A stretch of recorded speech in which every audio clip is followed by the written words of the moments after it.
Savarkar award ନେବାକୁ ମନା କଲେ ଥରୁର। ବୀର ସାଭରକର ପୁରସ୍କାର ନେଇ ଚାଲିଥିବା ଚର୍ଚ୍ଚା ଭିତରେ ଏକ ବଡ଼ ଖବର ସାମ୍ନାକୁ ଆସିଛି। କଂଗ୍ରେସ ସାଂସଦ ଶଶି ଥରୁର ସାଭରକର ଆୱାର୍ଡ ନେବାକୁ ମନା କରିଦେଇଛନ୍ତି।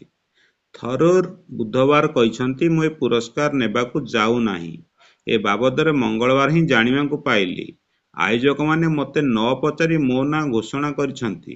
ସିଧାସଳଖ ଭାବେ ମୋତେ ଏ ବାବଦରେ ଜଣା ନାହିଁ। ତେଣୁ ଦିଲ୍ଲୀରେ ହେବାକୁ ଥିବା ଏହି କାର୍ଯ୍ୟକ୍ରମରେ ଯୋଗଦେବାର ପ୍ରଶ୍ନ ହିଁ ଉଠୁନି।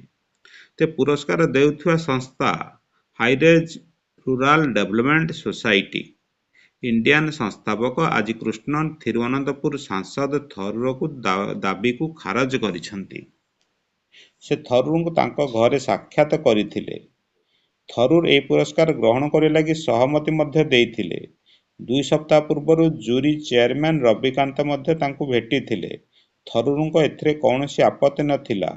ଥରୁର କେବେ ବି ଏ ପୁରସ୍କାର ଗ୍ରହଣ ନ କରିବା ନେଇ କୌଣସି ସୂଚନା ଦେଇନାହାନ୍ତି ବୋଲି ଏନଜିଓ ପକ୍ଷରୁ କୁହାଯାଇଛି।